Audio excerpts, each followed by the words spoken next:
Seja muito bem-vindo a mais um episódio do Frutuoso Cast, o nosso podcast para falar sobre gestão, empreendedorismo, mundo jurídico, mundo dos negócios, para falar sobre o assunto que você quiser, o assunto que você sugerir. Bota aqui nos comentários qual é o assunto que você quer ver aqui no Frutuoso Cast, quem você quer ver aqui no Frutuoso Cast, que nós, no nosso compromisso de trazer sempre os melhores convidados, nós vamos atrás de quem você sugerir. Já aproveito para te pedir para que você curta o nosso podcast. A ferramenta YouTube, o algoritmo, não sabe que você é nosso público. Se você está aqui nos vendo, é porque você faz parte do perfil que tem que ter acesso a esse conteúdo específico. Para isso, você tem que se comunicar com o algoritmo. E você faz isso através da sua simples curtida, que não cai o dedo, não machuca, é totalmente gratuito. Aproveito também, antes de apresentar aqui o nosso convidado especial, para falar sobre a nossa imersão. Nós temos uma imersão em que nós falamos sobre empreendedorismo, gestão, como formar time, como vencer os desafios da advocacia, do mundo do empreendedorismo jurídico. Se você quer saber mais também, o link está aqui para que você possa ter mais informações.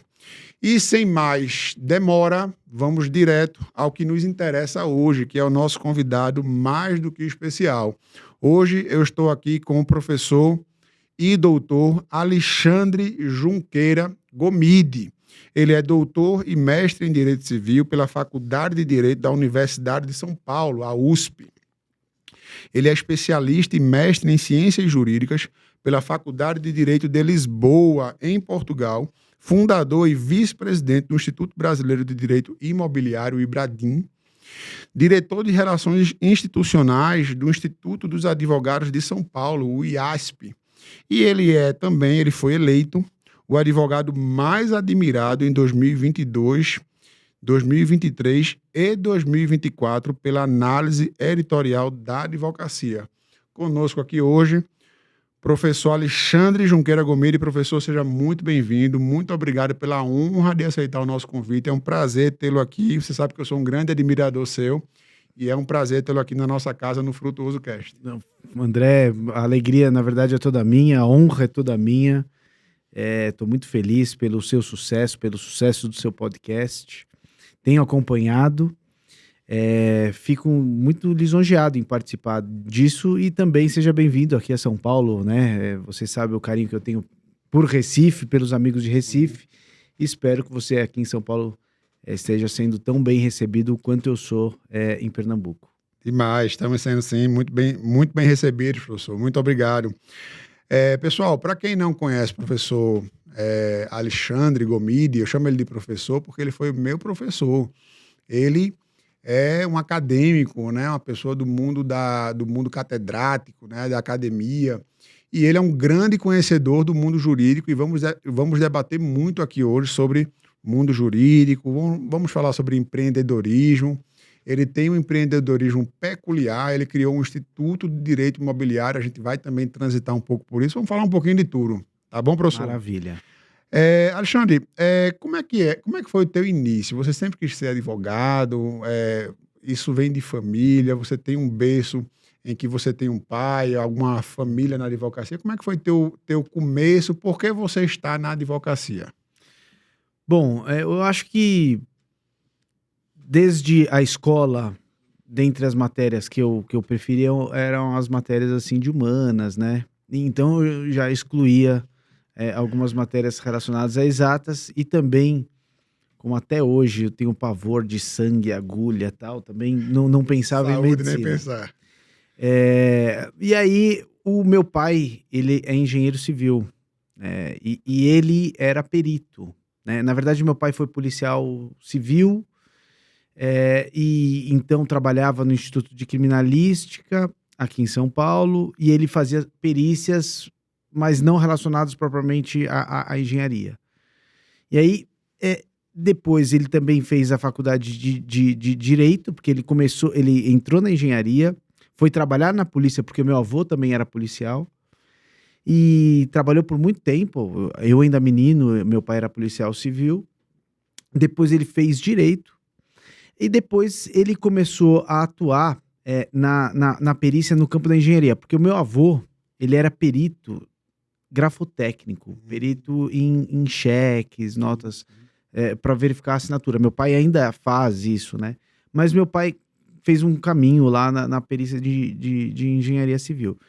E aí eu, menino, resolvi fazer direito, e aí eu comecei a estudar os processos, que ele era nomeado assistente técnico, normalmente. Os processos. Dos processos judiciais. Aí eu via lá as discussões envolvendo vícios construtivos e tal. E aí me interessei. Aí com 17 anos eu comecei a trabalhar lá no escritório dele, lendo os processos, aquela coisa de estágio, né? Aham.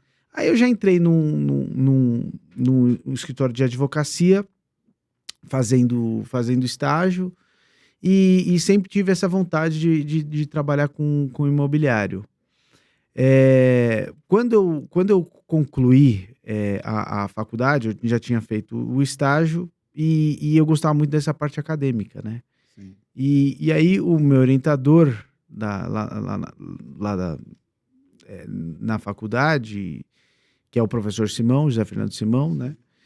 Ele falou, olha, eu acabei de voltar de Lisboa, e por que você não tenta cursar alguma coisa? Você gosta dessa parte acadêmica? E aí eu resolvi, então, ir para Lisboa, porque a faculdade, por ser uma faculdade pública, você tem que pagar que eles chamam de propinas, que é tipo uma matrícula, né? Mas não era Pessoal, propina em Lisboa não é propina no Brasil, tá? Para não sair um corte amanhã, o professor Gomide pagando propina em Lisboa. A propina em Lisboa é como se fosse um troco, um pagamento, né? É uma matrícula, né? É uma né? matrícula, né? É diferente, tá, pessoal, da propina brasileira, viu? E aí eu segui, né, na parte acadêmica lá no mestrado, e quando eu voltei para o Brasil, eu queria trabalhar mais com direito imobiliário. E aí meu pai conhecia alguns advogados, então conhecia lá o Marcelo Terra, conhecia. E aí veio uma oportunidade e disse, Melim. O próprio Melim, mas o meu pai não tinha conhecimento do Melim. O Melim eu conheci anos depois. Ele conhecia, assim, alguns advogados que contratavam ele, né? Uhum. E aí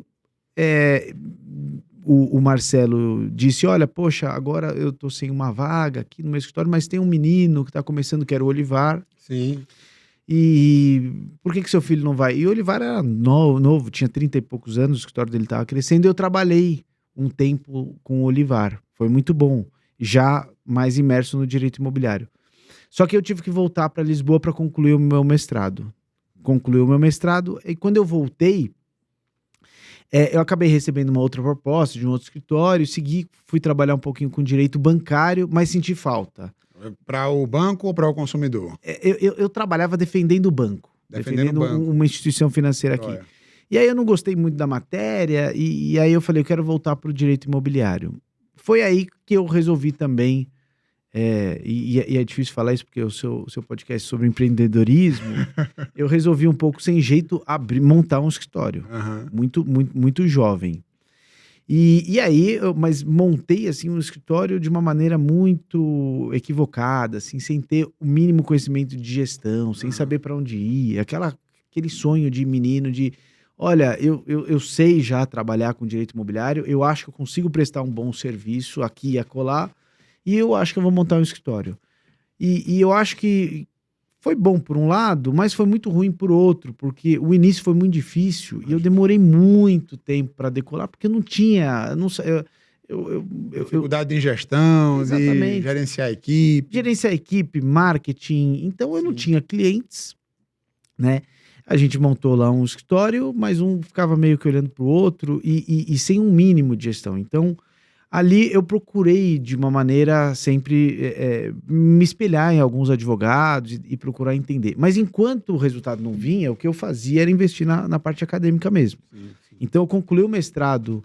Como eu entrei muito jovem no mestrado da Universidade de Lisboa, quando eu voltei para o Brasil, eu procurei de novo o meu orientador, Simão. Falei, Simão, olha, eu concluí o mestrado, quero prosseguir. E aí a sugestão dele foi, ao invés de você entrar no doutorado com, sei lá, 26 anos de idade... por que você não faz novamente o mestrado? Eu voltei para o Brasil, fiz um novo mestrado. Você tem, então, 2 mestrados? Fiz 2 mestrados. Tem um de Lisboa e você fez outro no Brasil. Exatamente. Não é naquele processo de que se começa numa faculdade. Eu fiz 2. Eu concluí o mestrado em Lisboa, que levou mais ou menos 4 anos, e concluí o outro mestrado na Universidade de São Paulo. E aí, enquanto isso, o meu escritório, eu fui pedalando, né? Fui trabalhando, fui buscando. E enquanto os clientes não vinham, eu fui me dedicando ali à parte acadêmica. Eu comecei a dar aula também muito novo e tal. Mas aí, já não me lembro exatamente em que altura, mas aí eu acho que eu consegui uma primeira carteira com uma consultora e eu consegui obter alguns resultados bons. E aí o escritório começou a andar sozinho. Aí começou a se pagar o escritório. E aí houve a necessidade de contratação de mais algumas pessoas. O escritório ele foi seguindo. E aí ao ponto que chegaram mais 2 advogados que hoje são meus sócios, porque o meu primeiro sócio a gente desfez a sociedade faz pouco tempo. E aí eu, com esses 2 sócios, que a gente está desde 2022, a gente vem seguindo aqui numa crescente. Agora já de uma forma mais organizada, né? Com um pouco mais de conhecimento do negócio, sim, né? Sim. Que é... Mas Gomide, quando você fala que começou ali meio desorganizado, sem saber de gestão, isso não é algo, nenhum demérito. Sim. Nenhum demérito. Nós advogados, a gente não aprende isso na faculdade, né? A gente não aprende gestão. Acho que é um dos motivos também pelo qual a gente disponibilizou esse produto, que é a nossa imersão. Não sei se eu já lhe falei, já comentei com você, mas a gente tem uma imersão em que a gente coloca donos de escritórios de advocacia que vêm de todo o Brasil para o nosso espaço. E a gente fala sobre gestão, como formar equipe, a gente aplica ferramentas de 5S, Balance Scorecard, ferramentas do mercado da gestão corporativa, não só da advocacia, porque realmente nós não aprendemos isso, Sim. muito difícil mesmo. E eu vou te falar, Alexandre, é um heroísmo, viu? Sim. É um heroísmo, porque com o nosso conhecimento jurídico e o teu, principalmente, já que você seguiu a carreira acadêmica, né, do mestrado, do doutorado, você se aprofunda muito na área do direito e realmente, às vezes, não sobra tempo para a gente fazer aprofundamentos de gestão. Então, eu não vejo isso como nenhum demérito, viu, amigo? Eu vejo isso, na verdade, como um heroísmo. E agora, como você falou, você está agora melhorando, né, de 2022 para cá com o teu sócio. Eu acho que esse é o caminho, sabe, Gomide? Porque aqui no nosso podcast, a gente fala muito com advogados, com donos de escritórios de advocacia e também até com estudantes de direito. E eles precisam saber que esse é o caminho mais usual, é dar o pontapé inicial. Então, pontapé inicial, você teve a coragem, você foi lá e fez. Eu acho... Você está dizendo exatamente isso. Para a gente empreender, talvez a gente tenha que se arriscar um pouco. Mas de fato, se eu tivesse à época, por exemplo, feito a sua imersão, ou se eu tivesse obtido outros conhecimentos, eu acho que o caminho seria muito mais fácil. Muito mais fácil, né? Muito então, eu me lembro assim, recém-casado, e meu filho nasceu, e aí, será que eu sigo aqui? E aí o meu ex-sócio também, será que a gente está no caminho certo? Será que não está? E aí eu recebia propostas de outros escritórios para trabalhar, acho que eu vou, não, mas segura.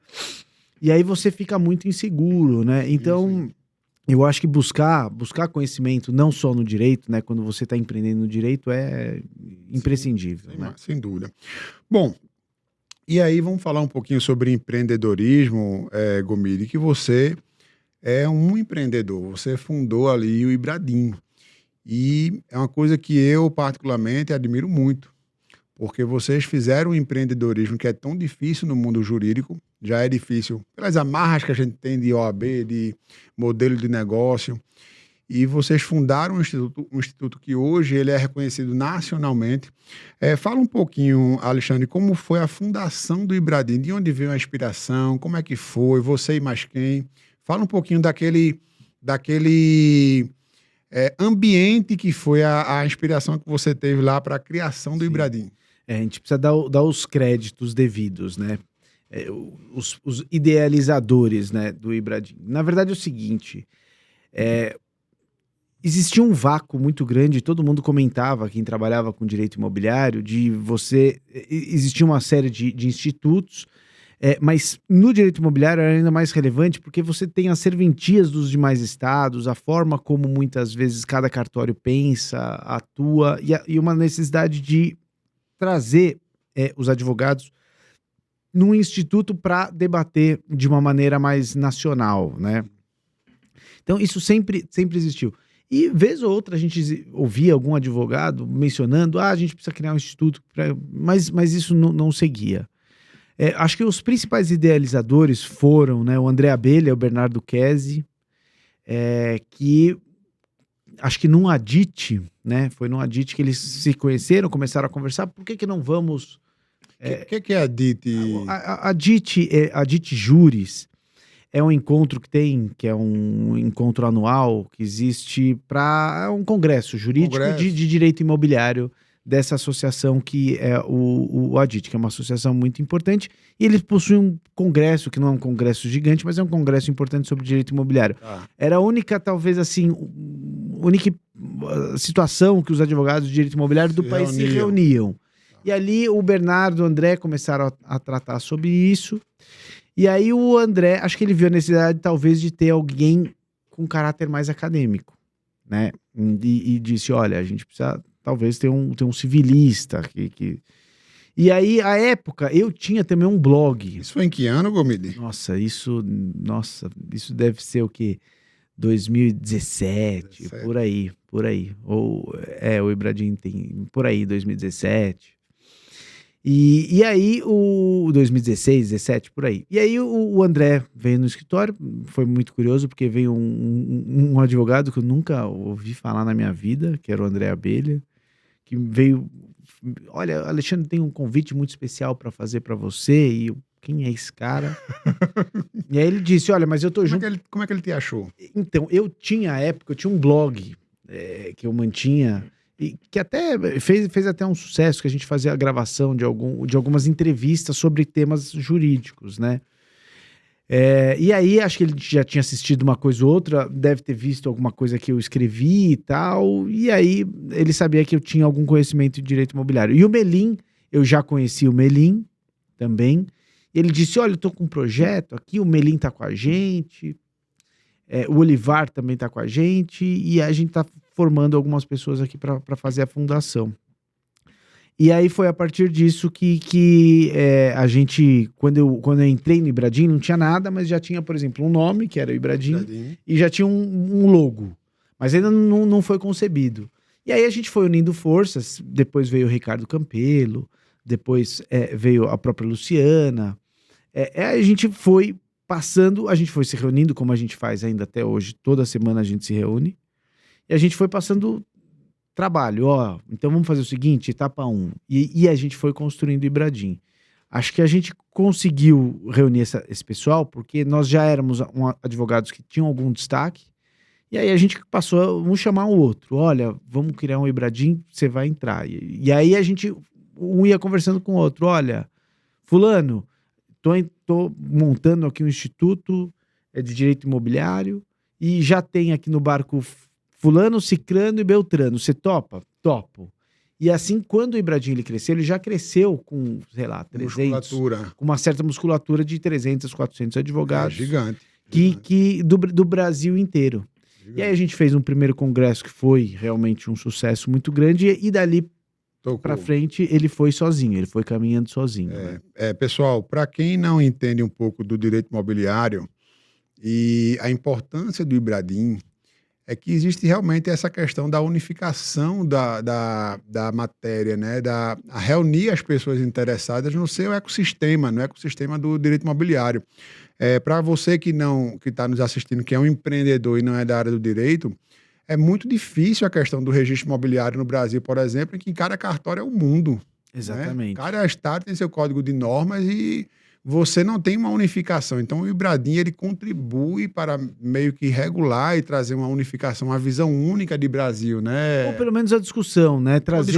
Ou pelo menos para discutir, reunir e chamar, não só advogados, mas advogados, registradores, notários, discutir os principais problemas e tentar, de uma maneira mais nacional, assim, criar soluções. Perfeito. E tornar melhor o direito imobiliário. Claro, Acho que esse é o principal fundamento. E o trabalho do Ibradim, ele é magnífico também, porque eu vejo no Ibradim também uma espécie de autenticação, né? Quando você fala, olha, esse advogado, eu não sei se está no meu próprio currículo, meu André Frutuoso, membro do Ibradim, vou até olhar depois, tá? Porque eu me filiei ao Ibradim, mas meio que traz uma autenticação. Olha, esse aqui é um odontologista da Sociedade Brasileira de Odontologia, né? E quando você coloca lá, é um advogado do Ibradim, então traz para o consumidor final, né? Quer seja uma construtora, quer seja um consumidor que está ali, por exemplo, diante de um distrato imobiliário, porque hoje o poder de uma construtora diante do consumidor, às vezes, é um pouco injusto, né?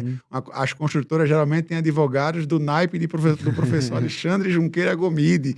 Então, aí você vai para um advogado de um consumidor e, às vezes, é um advogado que é um grande civilista, ali meio generalista, e a gente sabe hoje que no direito a especialização é muito importante. Então, eu acho que o Ibradim, ele também tem um pouco dessa função, né Gomide? De trazer essa legitimidade para os operadores. Né? Nós temos muitas comissões, né? Inclusive, por exemplo, comissão de consumidor também. Então, justamente, a ideia é fomentar o direito imobiliário, trazer cada vez mais conhecimento. E, claro, a partir do momento que o seu cliente, por exemplo, que você é associado ao Ibradim, sabe que você está participando ali de um fórum que tem os melhores advogados, que tem advogados que estão sempre discutindo com excelência os temas envolvendo a matéria, né? Perfeito, perfeito. Eu acho que isso é uma função muito nobre do Ibradim, Gomide. Então, Gomide, e aí como é que hoje funciona o Ibradim? Vocês hoje têm, você já falou que tem uma reunião semanal, né? Vocês sempre se reúnem semanalmente, mas existe, por exemplo, uma agenda anual? Vocês têm, por exemplo, uma espécie de encontro que reúne todo mundo e vai discutir temas, aprofundar? E como é que é hoje a estrutura do Ibradim para o público que está nos vendo? Tá. Bom, basicamente assim, o Ibradim, a sua diretoria, ela é formada, primeiro, por uma diretoria executiva, que é a diretoria do presidente, os seus vice-presidentes, que sou eu, Bernardo Kesi e Luciano Ismael. Além disso, o Olivar também, que é o nosso diretor de Relações Institucionais, também participa, o Ulisses Penáquio, que é o nosso diretor financeiro. A gente tem a Joana Coutinho, que é a nossa gerente. Então, no que a gente chama de Direx, são tomadas as principais decisões mais executivas. Né? Então, a gente se reúne toda sexta-feira para saber, olha, a comissão tal pediu dinheiro para fazer o evento assim, vamos aprovar? Precisamos conversar ali com o presidente da comissão de, sei lá, de locações, porque ele está deixando de fazer algumas reuniões. Enfim, todas as decisões mais executivas são realizadas ali com relação ao Congresso também, o local onde vai ser, quais serão os temas, o que o Ibradim precisa tratar nesse Congresso. E além disso, a gente tem um conselho de administração, que são formados por outros diretores, que tem por principal objetivo tratar de questões macro envolvendo o Ibradim. É como se fosse um ombudsman, assim. Alguém que está olhando de fora e está vendo o Ibradim para dizer, esse caminho está legal, isso aqui não está bem, vamos pensar dessa forma, vamos pensar dessa maneira. Então, a diretoria, ela funciona dessa forma. Além da diretoria, nós temos as comissões temáticas, que são 22, salvo engano, que são comissões das mais diversas. Comissão de shopping center, comissão de locação, comissão de incorporação imobiliária, comissão de mercado de capitais, comissão de arbitragem, comissão de tudo. Todos os temas que envolvem o direito tributário. A mais recente agora, acho que é a comissão envolvendo leilão de imóveis, enfim. Legal. Além das comissões, nós também temos as diretorias estaduais. Então, há um diretor, e pode ter um diretor adjunto, responsável por dar carinho para os seus associados e promover os eventos locais. Entendi. Tá? É meio que um embaixador Isso. Na localidade. E hoje Exatamente. Vocês têm embaixadores em quantos estados? Em todos os estados, salvo engano, A gente não tinha diretor no Acre, mas eu acho que a gente já tem feito a nomeação. Mas eu acho que, salvo um ou outro estado do norte, nós temos diretores já em todos os estados. Então o Ibradim está bem segmentado, né? O nosso congresso ele teve participantes de todo o Brasil. De todo o Brasil. De todo o E Brasil. hoje quantos membros o Ibradim tem? Nós temos aproximadamente, porque esse é um cálculo, sempre no final do ano é um pouco difícil de calcular, porque é aquele momento que o associado ele termina de pagar as parcelas, ele vai renovar ou não vai, mas a gente tem em torno de mais ou menos 1.800 advogados, incluindo pessoas físicas e pessoas jurídicas. Escritórios. Então, escritórios em sua maioria. Então, às vezes, você pode ter um escritório que uma consultora, um escritório. 5 membros. Isso, você tem uns planos diferentes lá, que se você é uma PJ, por exemplo, um escritório, e você tem 3 advogados, você tem um determinado plano, que eu já não consigo me recordar o nome. Mas se você tem 10 advogados, você vai acrescendo ao plano para que todos participem. Vamos esclarecer um pouquinho, Gomide, para o advogado que está nos vendo, queira se filiar ao Ibradim. Vamos vender um pouquinho o Ibradim aqui. Quais são os benefícios que um advogado tem hoje ao se filiar ao Ibradim? São vários os benefícios. Então, eu vou exemplificar primeiro para o seu público, é um público jovem. A gente tem uma comissão do jovem advogado, Legal. Que é uma comissão que você pode participar desde que tenha até um determinado limite de idade, que eu, infelizmente, já ultrapassei. mas é uma comissão muito atuante, porque muita gente ali está nessa de começar um escritório de advocacia para tratar de direito imobiliário. Legal.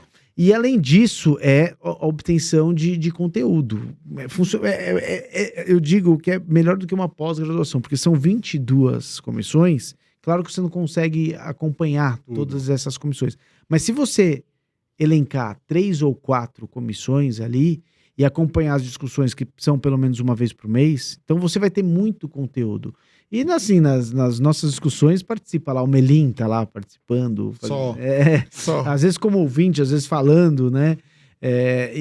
Então é um conteúdo muito interessante e a questão do networking, né? Porque Sim, a gente importante. acaba fazendo um networking muito bom.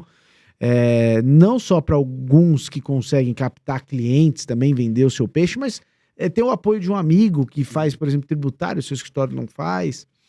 E participar do congresso, que acho que é o ponto máximo assim, do Ibradim, que é um congresso que tomou uma proporção até muito, muito grande. Esse ano foram mais de 900 inscritos em São Paulo. Então, é um congresso muito, muito grande, que toma 2 dias. É uma semana que praticamente nós ali da diretoria, a gente fica sem dormir. Imagina. Dando conta ali dos associados ou... tratando, né, cuidando ali dessa grande estrutura. Então, o Ibradim, acho que esse é o funcionamento, é levar conteúdo para o seu associado. Espetáculo. E fomentar o estudo do direito imobiliário para que a gente possa também devolver para a sociedade um direito imobiliário melhor e também conferir networking para os nossos associados. Legal, parabéns, Gomide. Parabéns pelo trabalho. Realmente precisamos de mais instituições como o Ibradim que fomente, que cuide, que tome para si o problema, porque é muito importante, né? O direito imobiliário ele é muito caro para a sociedade, né? Os imóveis, ao longo dos anos, desde lá do Egito Antigo, né? 4.000 anos antes de Cristo até os dias atuais, continua sempre sendo um dos investimentos mais seguros, né, Gomide?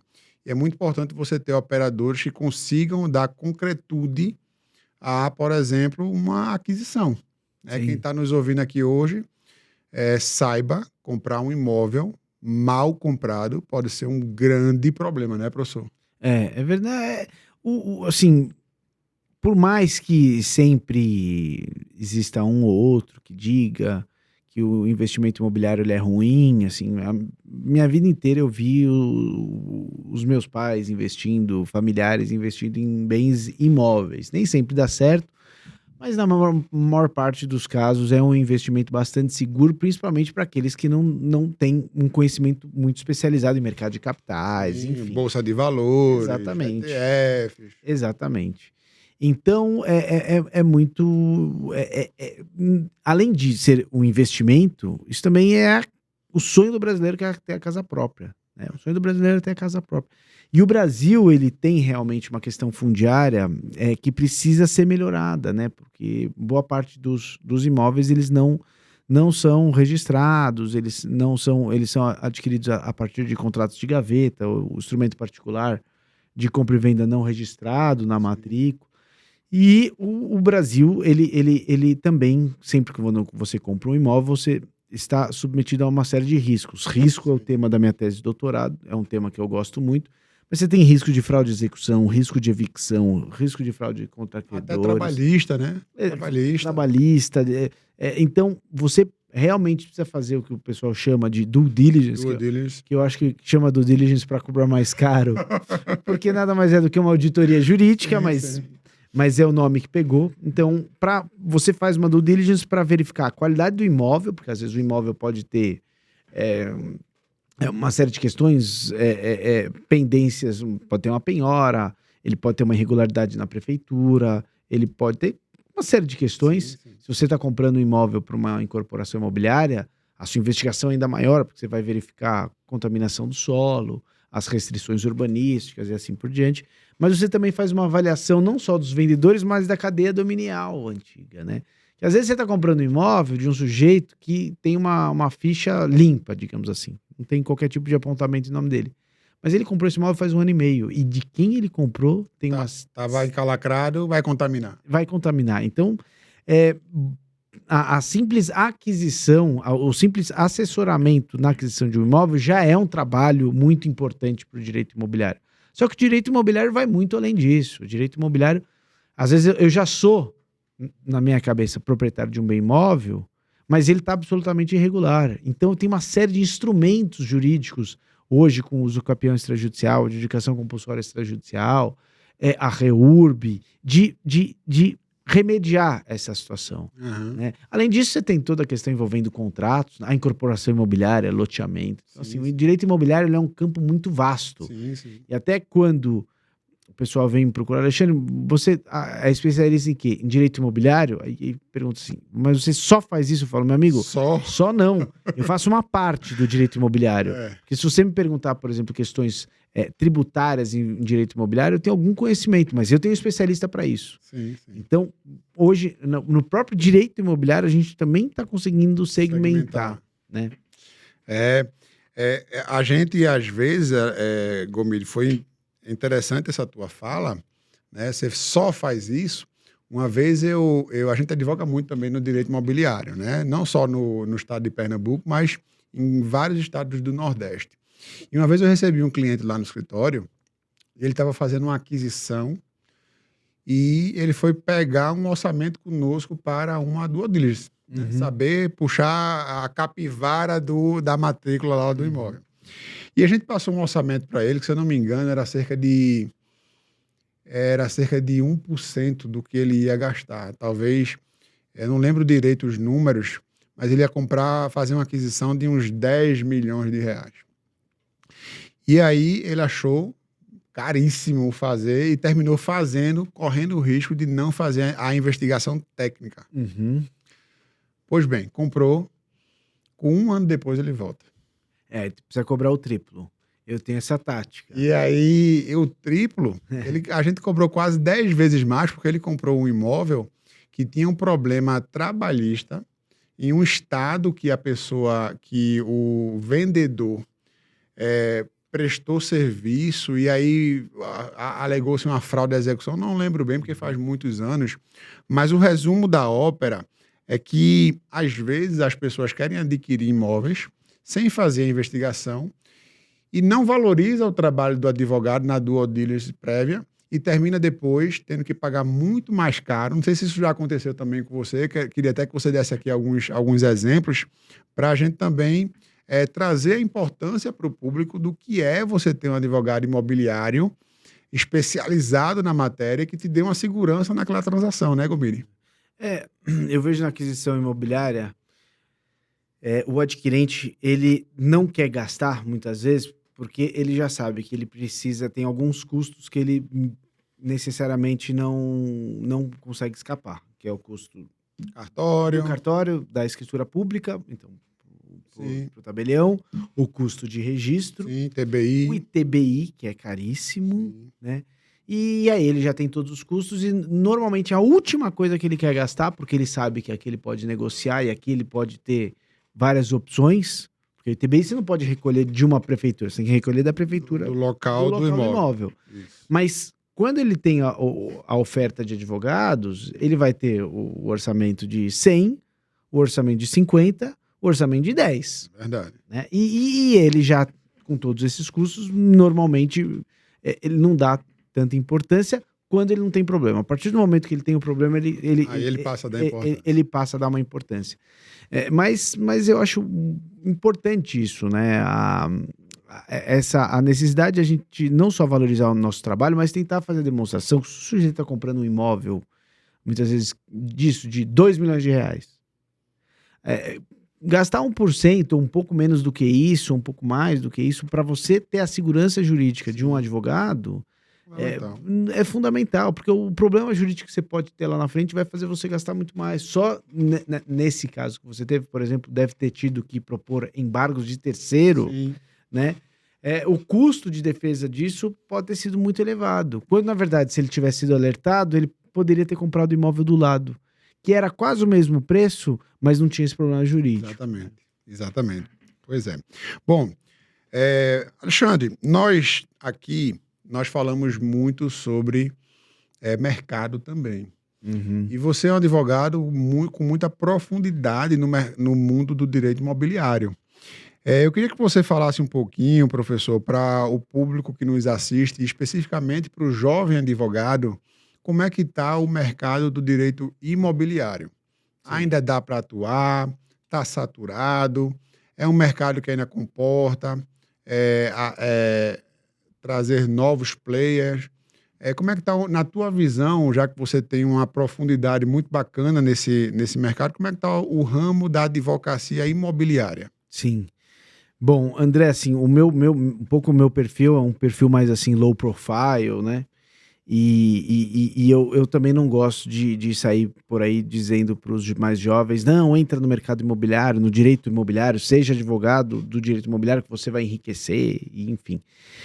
Mas o que eu posso dizer é um mercado muito bom dos alunos que, assim como você, que tem muito sucesso, mas dos nossos alunos a gente vê que quem está caminhando para o direito imobiliário tem obtido muito sucesso. Mas isso você bem sabe, isso não significa porque você se declara ali um especialista em direito imobiliário. É porque, em razão de toda a sua preparação, e daí a necessidade de você fazer um curso de pós-graduação, estudar, filiar o Ibradim, obter conhecimento, a partir daí você vai ter uma ferramenta muito boa, que é justamente questões envolvendo imóveis. E assim, seja para as pessoas físicas, sempre alguém na família tem, ou a própria pessoa tem a necessidade de alugar um imóvel, de dar incomodato, de comprar. Então, seja a prestação de serviço para as pessoas físicas, mas também para as empresas, né? É um nicho de trabalho muito bom. Eu não acho que hoje você tem esgotado o trabalho para esses profissionais. Eu acho que quanto mais profissionais nós tivermos, melhor para o direito imobiliário, melhor para o desenvolvimento do país como todo. Sim. Boa parte dos imóveis ainda no Brasil, a maior parte ainda estão registrados, né? Você tem um mercado imobiliário em pleno de desenvolvimento. Eu vejo as notícias, gosto muito de verificar as notícias da ABCIP, que é uma associação brasileira que trata sobre o crédito imobiliário. E os números de 2022, 2023, né, sobretudo de 2023, são números crescentes, né? A pandemia, que por um tempo paralisou o mercado imobiliário, mas por outro lado, aqui em São Paulo, por exemplo, essa necessidade de uma segunda estadia fez com que loteamentos aqui no interior de São Paulo, que estavam caminhando bem, eles explodissem, né? E o mercado imobiliário ele vem crescendo muito. Agora, com a retomada do programa Minha Casa Minha Vida, a gente tem visto o crédito imobiliário crescendo. Então, o que eu enxergo para os próximos anos é uma necessidade muito grande de advogados que militam nessa área. E eu acho que é um tema bom pro jovem advogado. Perfeito. Alexandre Gomide. Pessoal, estamos aqui com o professor Alexandre Gomide. Professor, deixe sua redes, não acabamos ainda, viu, professor? Claro. Ainda temos aqui algumas perguntinhas aqui, mas deixa tuas redes aqui, Alexandre, para quem quiser informações, eventualmente um empresário aqui de São Paulo, queira fazer uma grande aquisição de um condomínio de lotes. Onde é que a gente te acha? Teu Instagram, teu site? Como é que a gente consegue te encontrar, professor? Bom, eu tenho o meu Instagram pessoal, é o @ajgomide. O meu escritório é o escritório que chama Junqueira Gomide, o meu sobrenome, né? junqueiragomide.com.br, ali tem as minhas informações. E eu gosto de divulgar um perfil. Nós tínhamos o blog Civil Imobiliário, era muito conhecido, e aí a gente encerrou esse perfil, a gente iniciou agora um novo perfil, faz pouco tempo. Quem cuida hoje desse perfil é o meu sócio Matheus Colassino, que é um jovem brilhante, que é o @direito privado e imobiliário. Direito privado e imobiliário, né? É um perfil no Instagram, que é um perfil basicamente com decisões judiciais, sugestão de artigos acadêmicos, sugestão de livros para quem atua no direito imobiliário. Maravilha, maravilha. Bom, pessoal, você é aqui de São Paulo, super recomendo. Professor Alexandre Gomide, uma pessoa que eu particularmente confio, sei que é um especialista no assunto e a gente está muito carente hoje de especialista, né, professor? Sim. Então, se você for um dia, espero que você nunca precise, eu já precisei, fazer uma cirurgia no coração. Eu vim aqui para São Paulo, atrás do médico Roberto Calil, que me atendeu aqui em São Paulo. E graças a Deus estou aqui contando história. Sim. Porque nós precisamos de especialistas. Então, se você precisar de especialista no direito imobiliário, procure um especialista. Não vá procurar qualquer aventureiro, porque senão o prejuízo pode ser maior. É verdade. Bom, professor, você foi eleito advogado mais admirado em 2022, 23 e 24. Como é que foi essa experiência aí, Na professor? verdade, existe um ranking que é da análise, que ele conversa com as empresas e, a partir delas, escolhe os advogados mais admirados. Eu fui um dos advogados mais admirados, né? Tem toda uma classificação ali primeiro, dos escritórios mais admirados. O meu escritório foi um dos escritórios mais admirados. Legal. E também entre os advogados mais admirados. Eu fiquei muito feliz, porque eu entrei nesse ranking em 2022, e foi uma grata surpresa. Perfeito, parabéns, professor. Parabéns, viu? E você falou que seu escritório foi um dos mais admirados. Fala um pouquinho do teu escritório. Você tem hoje quantas pessoas? Como é a tua equipe? Você hoje é aquele advogado mais que faz gestão interna, ou você já está voltado mais para estar ali se relacionando com os clientes, aquele olhar mais para fora, ou mais interno? Fala um pouquinho como é teu escritório hoje, Alexandre. André, assim, eu sou um pouco mais aquele dinossauro, assim, do direito, né? Então, a forma como eu encarei o direito nunca foi uma forma muito, infelizmente, muito comercial, né?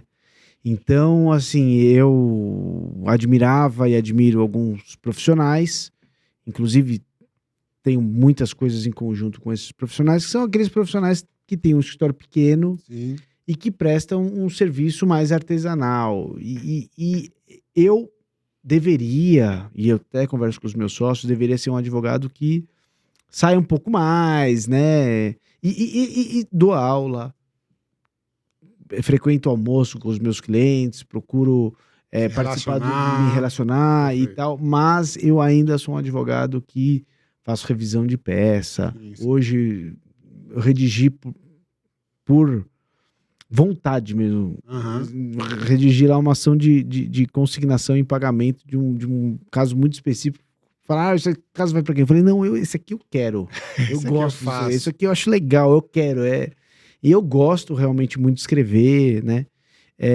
Então, eu sou um advogado que deveria sair um pouco mais, de fazer uma melhor gestão, Mas hoje em dia mesmo a gestão eu já vejo que os meus sócios fazem melhor do que eu. Entendi. E aí o seu sócio fica mais na parte da gestão Na e você... gestão, financeiro, até para conversar com a equipe, organizar o trabalho. Aham. Eu percebo que os meus sócios são melhores do que eu. Você tem quantos sócios isso. hoje? Hoje sou eu mais 2 sócios. Mais 2. O nosso escritório é Então, super são 3 pequeno. pessoas, né? São 3 sócios, nós temos lá mais 4 advogados associados, nós temos uma estagiária, 2 pessoas no administrativo. Um escritório Entendi. pequeno, enxuto.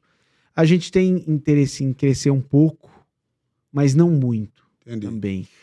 Hoje, pessoal, então, pelo que eu estou entendendo aqui, o professor Alexandre Gomide tem o que a gente chama de boutique jurídica, que é aquele escritório menor em termos de tamanho, mas que é um escritório altamente especializado, né? Então, você faz pessoalmente ali, bota a mão na massa para destrinchar um direito. Seria isso. Né? Acho que é isso, assim, fica muito focado o serviço, assim, um pouco mais na minha figura e tudo eu preciso Cabeça participar. pensante jurídica ali é você, das estratégias do cliente.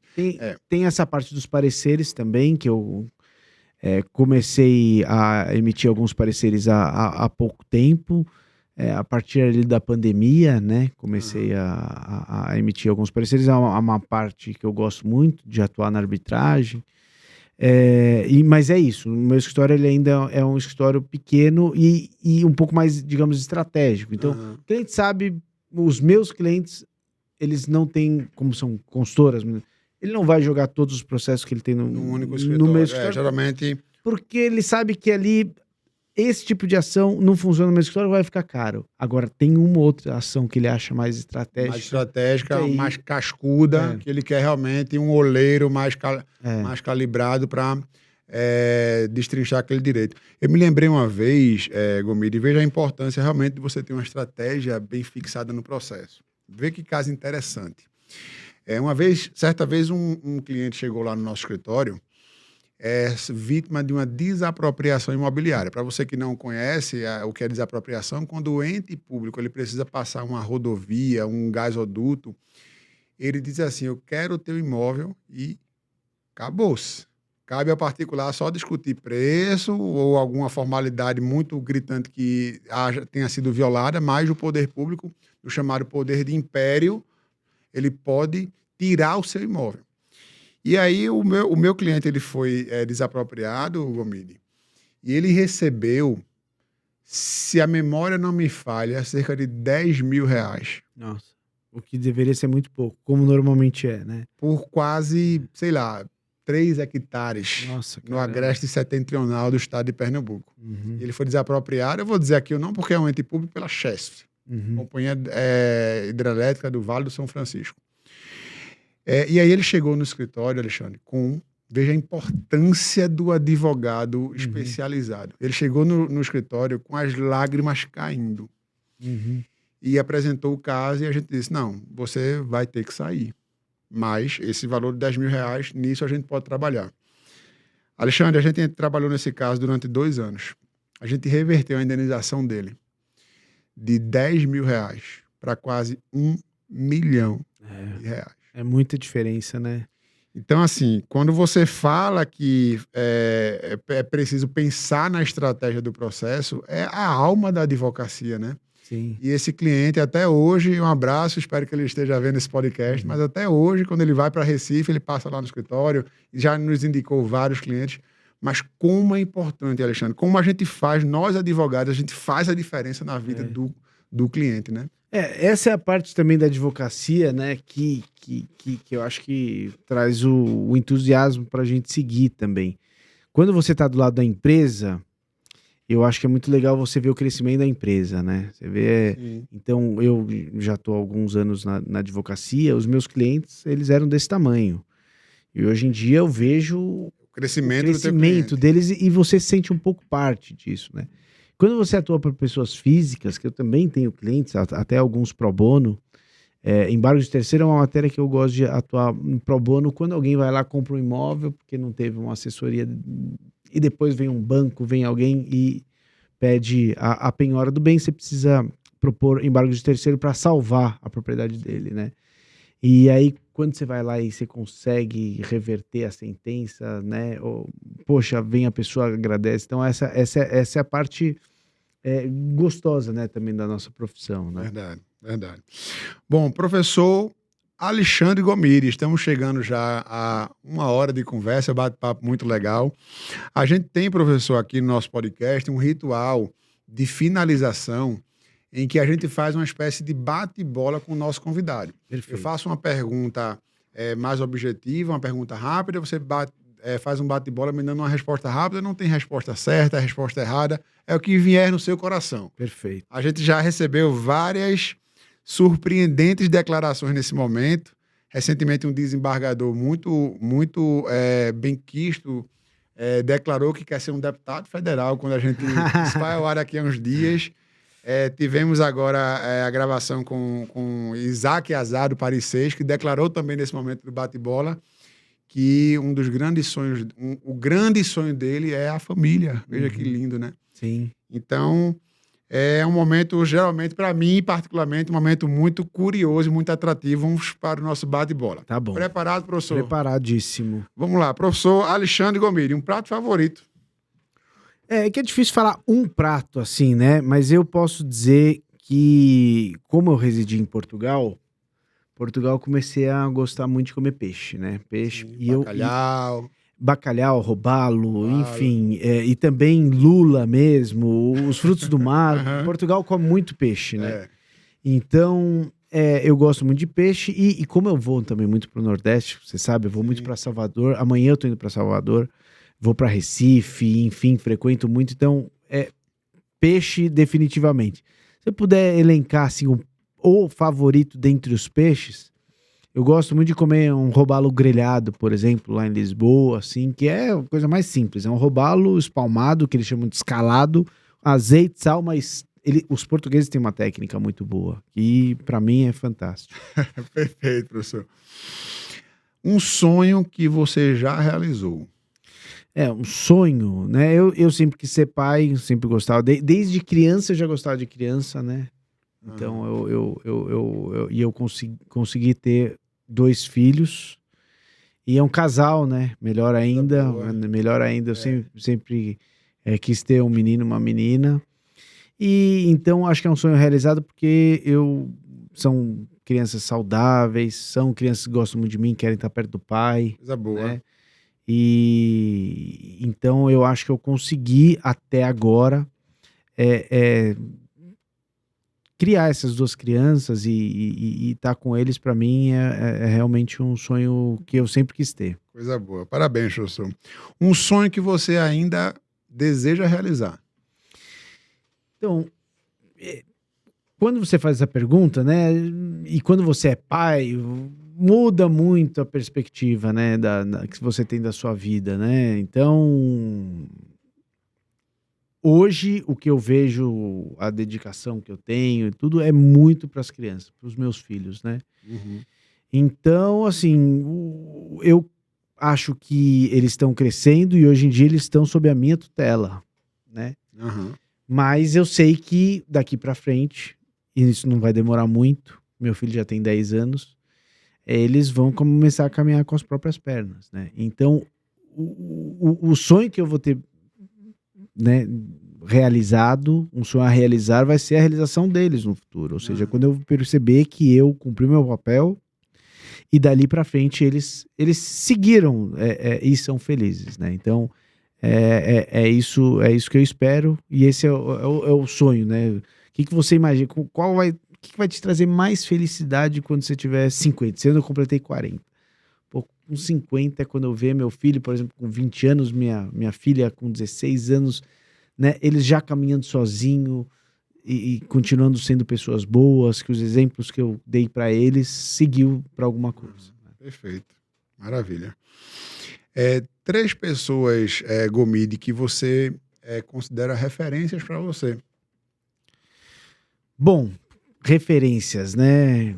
É difícil você elencar 3 pessoas. Primeiro, assim, eu vou falar de uma pessoa que é muito importante para mim, que é um professor que eu sempre admirei, que é o professor José Fernando Simão, porque desde a faculdade, foi ele que me abriu as portas para eu ir para a faculdade de Lisboa. Tem até uma questão curiosa, porque quando eu fui aplicar para o mestrado em Lisboa, eu ainda não tinha concluído a faculdade. E eu já precisava mandar um termo de conclusão de curso. E ele foi até o diretor da faculdade e falou, olha, a gente precisa dar um jeito aqui nessas notas. E aí a gente conseguiu antecipar a minha prova, alguma coisa, e eu tive meio que uma conclusão antecipada. Legal. E ele também conversou com outros professores catedráticos lá da faculdade para conseguir carta de recomendação, e aí eu fui aprovado no mestrado. E a partir dali também foi ele quem abriu para mim as primeiras aulas que eu comecei a dar, depois foi meu orientador em mestrado, doutorado, enfim. Então eu tenho muita admiração acadêmica pelo professor Simão. Eu acho que a segunda pessoa é o professor Melim Chalub. Sim, professor Melim, grande Melim. Que está muito próximo de mim. É uma pessoa... Esse sim merece também, talvez, um podcast. Verdade. Ele é muito tímido, o professor Melim, não se expõe muito, mas ele é uma figura absurda. Assim. Primeiro que o professor Melim, para quem não conhece na intimidade, ele só pensa em direito. É uma coisa inacreditável. Então, às vezes ele me liga assim, sábado, 9 horas da noite. Ô, professor, tá tudo bem? Não, tá tudo ótimo. Alexandre, você já leu o esboço do Teixeira de Freitas? Não é possível. E às vezes o Melim, ele fala, às vezes ele tá cansado, ele fala, pô, Alexandre, eu tô cansado, 7 horas da noite, preciso terminar um parecer. Eu gosto de pegar o Código Civil de 1916 e reler a forma como eram redigidos os artigos. Então o Melim, ele é esse cara, e ele liga para mim para tratar de direito. Depois a gente fala uma coisa ou outra, ele é flamenguista, então o Melim também é uma inspiração. E assim, aí eu não vou tratar de família, nem de filho, nem de esposa, nem de pai, mãe, porque senão vai dar uma ciumeira danada. Então eu acho que eu vou tratar também da minha avó, porque minha avó tem 95 anos e desde sempre cuidou muito de mim, é a única avó que eu tenho. E você percebe ali o cuidado que ela tem com a família, né? O cuidado que ela tem em verificar sempre está todo mundo bem, quem é que tá... A pessoa que se doa muito mais... É uma referência para você. Muito referência, porque se preocupa muito mais com o outro do que com si próprio. Perfeito. Essa história do Melim ainda está na minha cabeça. Vamos trazer o Melim aqui. O Melim está em São Paulo ou está no Rio? O Melim, ele mora em Niterói. Mora no Rio, né? Em Niterói. Tem o escritório dele, fica em Niterói mesmo. Vez em quando ele vem.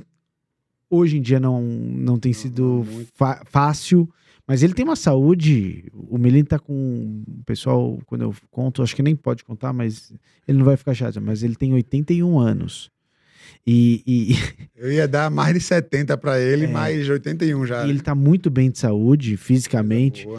Até brinco, às vezes a gente tá na rua caminhando para pegar um táxi, quem tá na frente correndo é o Melim. O Melim. Mas de vez em quando ele vem para São Paulo, mas ele tá cada vez mais então, em casa. Então vamos deixar aqui um convite ao vivo.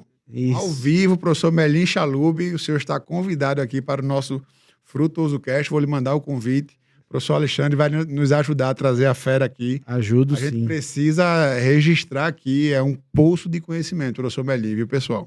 É autor de leis, né? Melim é uma referência. Bom, professor, antes de lhe passar a palavra para o encerramento, um ponto de inflexão na sua vida, que é a última pergunta desse nosso bate-bola, eu já queria lhe agradecer por ter aceitado o nosso convite tão gentilmente, dizer que foi um prazer tê-lo aqui, foi uma grande honra, um grande especialista hoje a nível de Brasil e só fez enriquecer o nosso podcast e também trazer mais conhecimento para o nosso público, que a gente tem essa missão, sabe, de disseminar conhecimento, falar sobre empreendedorismo, mundo jurídico, mundo da advocacia.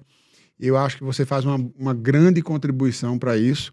Eu queria já registrar aqui o nosso agradecimento.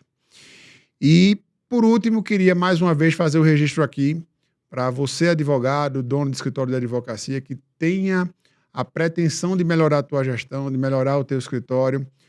venha conhecer a nossa imersão, onde nós tratamos sobre os 5 pontos cruciais no desenvolvimento de um escritório de advocacia. O professor Alexandre falou aqui como seria importante, né, no começo da sua carreira, ter uma ferramenta dessa. Não é mentira, porque eu também gostaria muito, professor, de ter no começo da minha carreira, lá em 2011, quando eu estava ali começando, tivesse um advogado, gestor, falando sobre empreendedorismo, sobre como gerir, como fazer gestão, formar time, prospectar cliente, desenvolver marketing. Como seria diferente minha trajetória, minha tração de crescimento na advocacia. Então, se você tem interesse em tracionar a tua advocacia, o link está aqui na descrição do vídeo e o QR Code está disponível para você. Professor Alexandre, qual é um ponto de inflexão na sua vida que te trouxe hoje? Hoje você é um advogado de muito sucesso. Tem algum ponto de inflexão que você considera que foi fundamental para o sucesso que você tem hoje?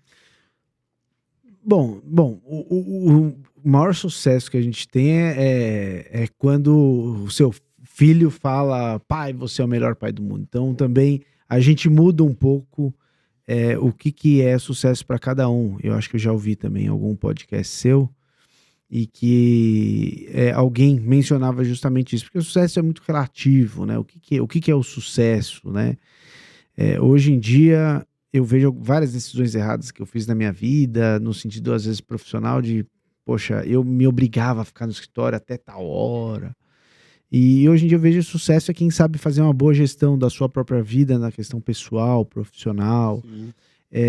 Então o sucesso é algo muito relativo, mas eu concordo que eu tenho algum sucesso assim na advocacia. Sim. É verdade.